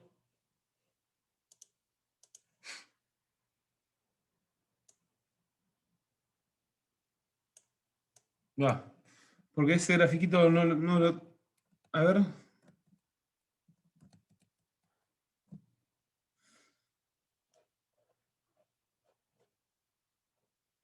Ah, sí, está acá. Está acá abajo. Está acá abajo. Está acá abajo, perdón. Acá lo tienen. Con una política monetaria expansiva lo tienen acá. Si el gobierno decide llevar a cabo una política monetaria expansiva significa que se aumenta la oferta monetaria, se va a desplazar hacia la derecha la curva de oferta monetaria, y de esa forma, donde se cruza la tasa de interés, perdón, la demanda de dinero con la curva de oferta de dinero, va a disminuir la tasa de interés a corto plazo. La relación que eso va a tener con la tasa de interés, con la inversión, es que si disminuye la tasa de interés, se supone que va a aumentar la inversión por parte de los privados. Esto después yo se lo voy a volver a mandar, digamos, les voy a volver a subir un grafiquito con esto bien hecho en un Word, en un PDF, para que lo puedan ver con el gasto total. Porque acá lo tienen con la curva de demanda, no con la curva de gasto total. El chiste de esto sería que si aumenta la tasa de inversión, recuerden en el gráfico de curva de gasto total, que si aumenta la inversión, se va a desplazar la curva de gasto para arriba. Eso yo después se los mando porque no lo hice. Yo pensé que lo tenía en el archivo ese, pero no lo tengo en el archivo ese. Y de esa forma, la política monetaria expansiva va a generar un aumento en el ingreso total. Yo después se los mando porque si me pongo a hacerlo ahora voy a tardar un montón. Porque no soy muy ducho con los gráficos en el Word. Y ese es el chiste, digamos, de cómo funciona como mecanismo de transmisión entre el sector financiero y la economía real. Si el gobierno aumenta o disminuye la cantidad de dinero, la oferta monetaria, va a tener un efecto en la tasa de interés, y ese efecto en la tasa de interés va a tener un efecto en la demanda de inversión. Y a partir del efecto que tenga en la demanda de inversión, va a generar un efecto en el nivel de equilibrio de la economía. Esa idea es clave para poder ver las políticas monetarias expansivas o contractivas y la relación entre la tasa de interés a través de la demanda de inversión en la economía real. ¿Me explico más o menos? Eso después ya les digo, se lo voy a volver a mandar porque pensé que lo tenía acá, pero no terminé de... O sea, lo dejé acá, no hice las políticas monetarias expansivas o contractivas en este grafiquito. Después yo se los agrego.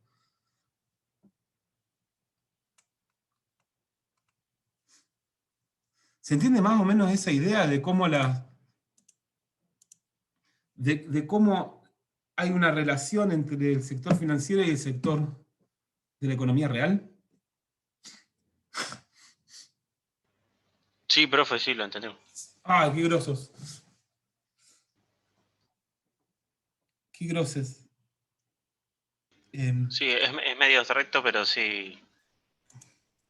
Lo explicás con tus palabras y se puede interpretar.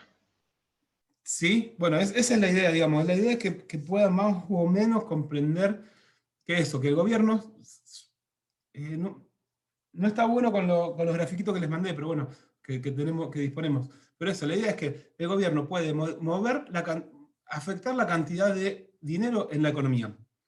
Eso lo hace a través de 3 tipos de instrumentos. Mueve la cantidad de dinero en una economía, esa cantidad de dinero va a modificar la tasa de interés, y esa tasa de interés modifica la demanda de inversión. Esa más o menos es la idea.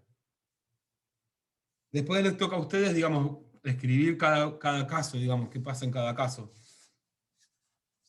Pero el chiste es ese, que el gobierno modifica la oferta, la cantidad de dinero, eso modifica la tasa de interés, y esa tasa de interés tiene efecto en la demanda de inversión.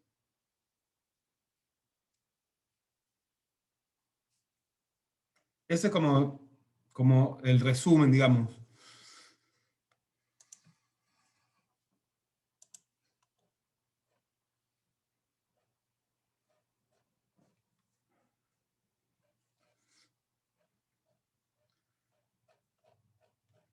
Bien, después...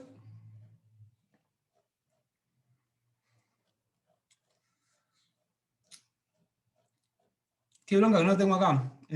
Esos cositos. 2,90 era.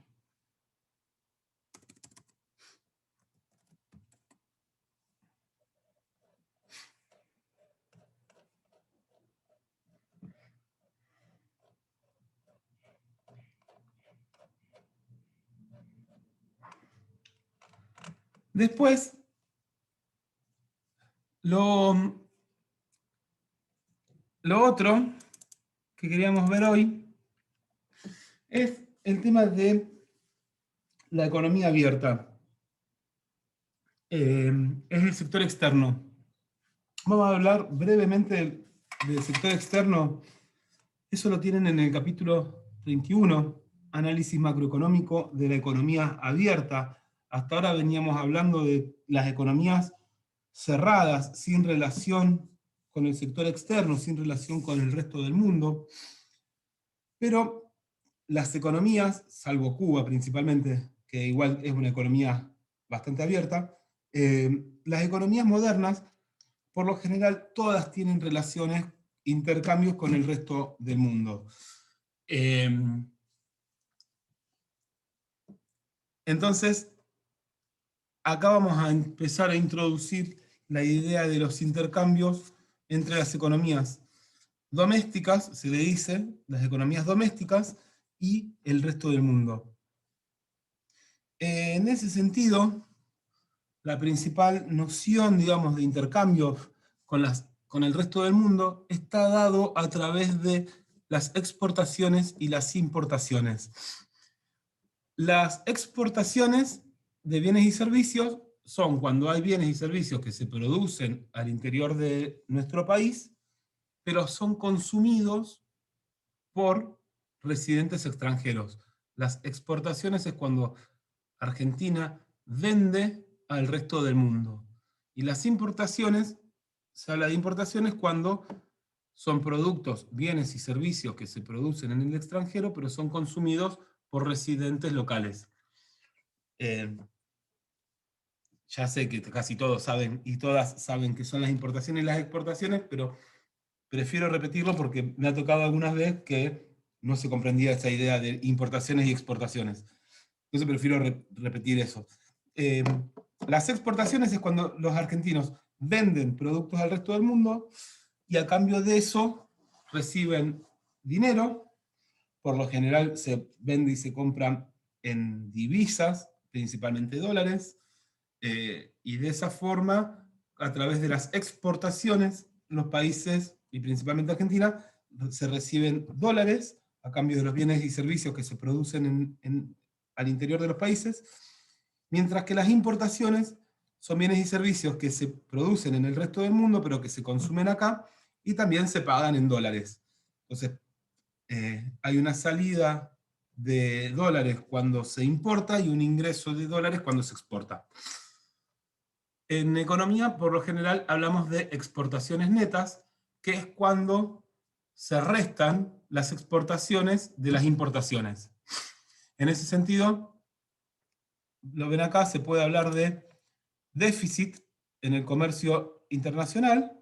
Un déficit en el comercio internacional sería cuando se importa más de lo que se exporta, mientras que un superávit sería lo contrario, cuando se exporta más de lo que se importa. Cuando las exportaciones son mayores a las importaciones, se habla de superávit, de que hay un ingreso de divisas, producto de que las exportaciones son mayores de las importaciones, es más lo que se compra en dólares, lo que se cobra en dólares que lo que se paga en dólares, mientras que un déficit es cuando ocurre lo contrario, cuando se importa, se paga más en dólares de lo que se exporta, de lo que se vende, de lo que se cobra en dólares. Entonces ahí hablamos de déficit o superávit. Y por eso hablamos de exportaciones netas. Uno de los principales motivos, dice la teoría, que va a afectar a las exportaciones y a las importaciones, es el tipo de cambio. ¿De qué hablamos cuando hablamos de tipo de cambio? El tipo de cambio refiere a la relación que existe entre la moneda local y la moneda extranjera. Por lo general, se expresa, si lo hablamos en dólares, es cuántas monedas locales hay que entregar a cambio de una unidad de dólar. Ese sería el tipo de cambio. El tipo de cambio hace referencia a cuánta moneda local hay que entregar a cambio de una unidad de moneda extranjera. A la moneda extranjera se le conoce con el nombre de divisa.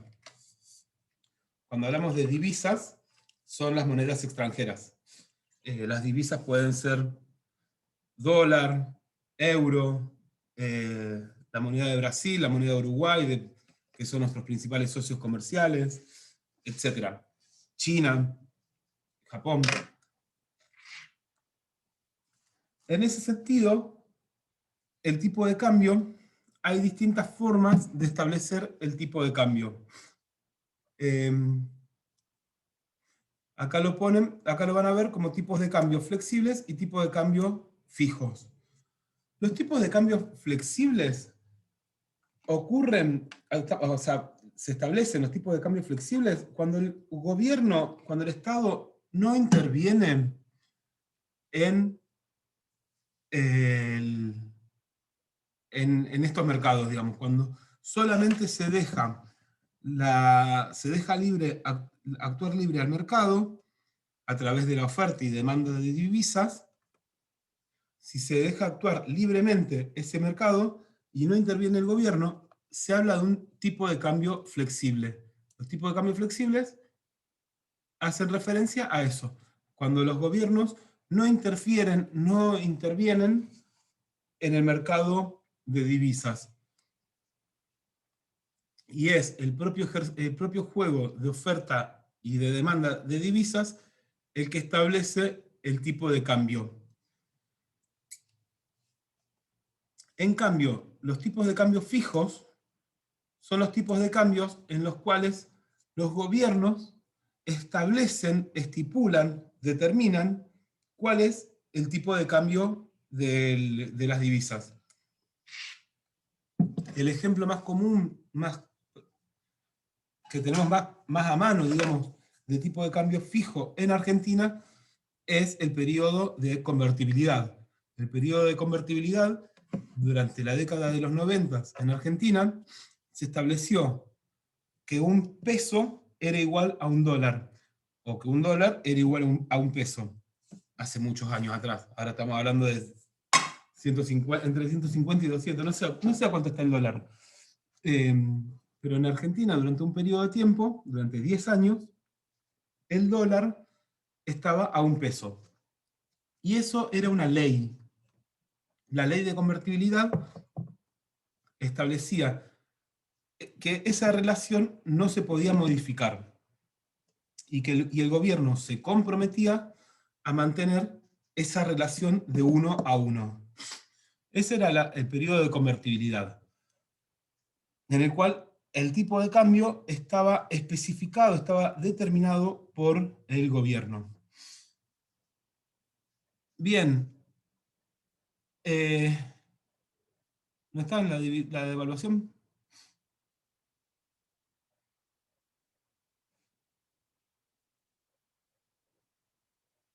Bueno, no lo veo.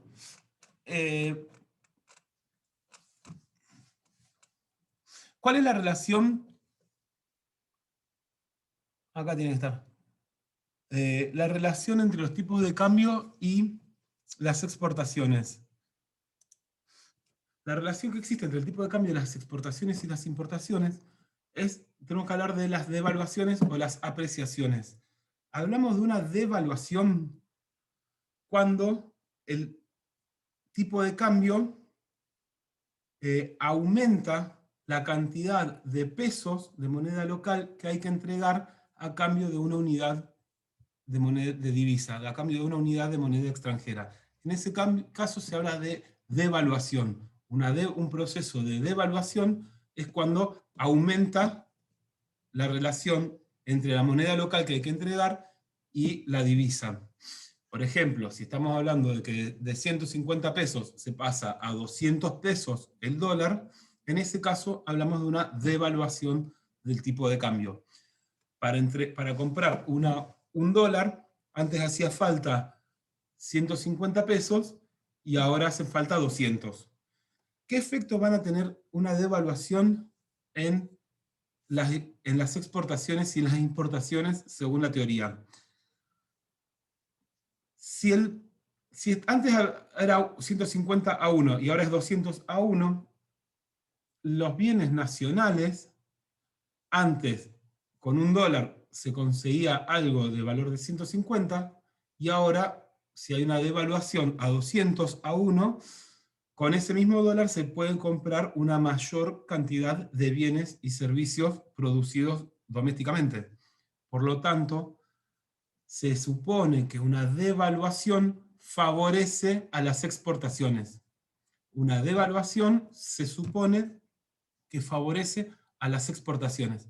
Porque antes con un dólar se permitía comprar algo de 150 pesos y ahora se supone que con ese mismo dólar se pueden comprar bienes y servicios por valor de 200 pesos. Entonces, si no hay inflación, se supone que una devaluación genera un aumento de las exportaciones. Mientras que una apreciación del tipo de cambio, si de 150 se pasa a 100, perdón. No, bueno, es lo mismo. Si hay una apreciación con respecto a las exportaciones, se supone que si hay una apreciación del tipo de cambio, si de 150 pasamos a 100, se supone que eso va a perjudicar las exportaciones. Porque con un dólar antes comprabas algo de 150 y ahora si se apreció el tipo de cambio a 100 pesos un dólar, con ese mismo dólar se puede comprar algo por valor de 100 pesos. Entonces, desfavorece, perjudica a las exportaciones. ¿Se entiende más o menos la idea? Una devaluación favorece las expo, una apreciación perjudica las exportaciones. ¿Se comprende más o menos la idea? ¿Cómo poder repetirlo? Una devaluación, las devaluaciones ocurren cuando aumenta la cantidad de pesos que hay que entregar por una divisa. Una devaluación es cuando se pasa. Esperen, lo escribo acá. Lo escribo. Una devaluación es cuando se pasa de una relación de 150 pesos por dólar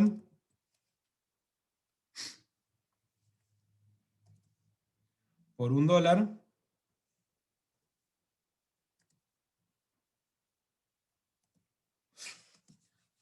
a una relación de 200 pesos por dólar. ¿Sí? ¿Eso queda más o menos claro? Eso es un proceso de devaluación. Eso Sí, sería sí, una perfecto. devaluación. ¿Qué efecto va a tener ese proceso de devaluación en las exportaciones? Antes, con $1 podían comprar algo de valor de 150 pesos, mientras que ahora con ese mismo dólar, si hay un proceso de devaluación, se pueden adquirir bienes por valor de $200. En ese sentido, se supone que una devaluación incrementa, incrementa las exportaciones. ¿Por qué? Porque les va a salir más barato a los residentes extranjeros comprar bienes y servicios en Argentina. Porque con el mismo dólar pueden comprar más valor, más cosas. En ese sentido se supone que favorece a las exportaciones. ¿Se entiende ahí la idea? Sí, ahora sí. Bien. Ahora, por ahí lo dije muy en el aire. ¿Y qué pasa con las importaciones? Si nosotros queremos comprar algo de Estados Unidos, con si podíamos comprar algo en Estados Unidos por valor de $1, no sé, un chicle, un paquete de caramelos, podíamos comprar en Estados Unidos un caramelo con 150 pesos, y ahora ese mismo producto, en vez de costarnos 150 pesos, ese mismo producto, fíjense que esto no varió, digamos, en la cantidad la unidad de dólares no cambió, ahora para comprar ese mismo producto necesitamos más pesos argentinos. Entonces, con respecto a las importaciones, se supone que la devaluación perjudica las importaciones. Porque nos sale más caro en pesos comprar el mismo artículo en Estados Unidos. En ese Está sentido, perfecto, sí. una devaluación perjudica a las importaciones. El proceso de apreciación del tipo de cambio, hablamos que es cuando ocurre lo contrario. Una apreciación ocurre en el sentido inverso, cuando disminuye el tipo de cambio. Si estamos hablando de como referencia, partimos de estos 150 a 1. Si tengo... Sí, sí, ahí lo entendí, profe. No, ¿Sí? sí, sí, sí, es lo inverso, exactamente Es lo lo inverso. inverso. Es totalmente lo inverso. Va Perfecto, a perjudicar las expo y a mejorar las impo. Y perfecto. favorecer Sí, las sí, importaciones. perfecto. Joya. Esa sería la idea. Esa sería más o menos la idea del tipo de cambio. Y cómo Entonces, afecta a las esto exportaciones y las importaciones. Sí, beneficiaría a la industria nacional, digamos, en el tema de exportaciones, una devaluación. se supone que sí. Se supone. ¿Por qué digo se supone? Porque Argentina lo que principalmente exporta son recursos naturales. La principal exportación hoy es soja. Y eso no depende tanto del tipo de cambio. Distinto si exportáramos bienes manufacturados. Entiendo. Por eso también está el tema de las retenciones para que no se dedique todo el mundo, digamos, a eso solo, Claro, para poder... para compensar, digamos. diversificar las exportaciones. Perfecto. Para mí habría que avanzar en eso, en una modificación de la estructura, pero bueno, estamos en un cambio, en un proceso de alta depresión económica. Actualmente es complejo hoy por hoy la producción, y la mayoría de las economías están cerradas a las importaciones, porque todas las economías en el mundo están viviendo un proceso de recesión económica. Hoy por hoy es más compleja la exportación, pero hay que avanzar a la diversificación de la estructura económica. Habría que avanzar en ese sentido.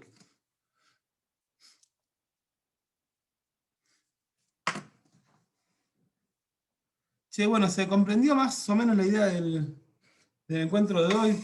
Es muy abstracto y es muy difícil esta forma para dar estos temas. Es muy difícil, perdón, estuve retrabado toda la tarde porque como no me fluye este tema con este tipo de metodologías. Traté de dar lo mejor, pero bueno, no es un tema que resulte sencillo para dar de esta forma, de esta manera virtual. Son temas muy, muy abstractos. Espero que se haya más o menos comprendido la idea del mercado del dinero y la política monetaria, y respecto al tipo de cambio del sector externo. El próximo lunes vamos a arrancar ya con el modelito de gasto total, y incluyendo todos estos conceptos, como para poder ver cómo la política monetaria y cómo la definición del tipo de cambio afectan a la economía real. Eso vamos a verlo el próximo lunes. ¿Alguna duda de lo que estuvimos charlando hoy? Ya sé que son temas muy complejos, pero... No, profe, se entendió bien. ¿Sí? Bueno. Sí. Entonces, me quedan... Yo el miércoles, jueves, a más tardar, les envío las notas de los parciales, y en un ratito les subo al aula virtual un grafiquito, como para poder, para cerrarles el modelito que estuvimos viendo hoy. Eso ya me pongo a hacerlo y ya se los mando. Y ya me pongo a corregir otros parciales. Pero mañana no voy a poder corregir porque, ya les digo, tengo dos encuentros mañana y no voy a llegar, digamos, mañana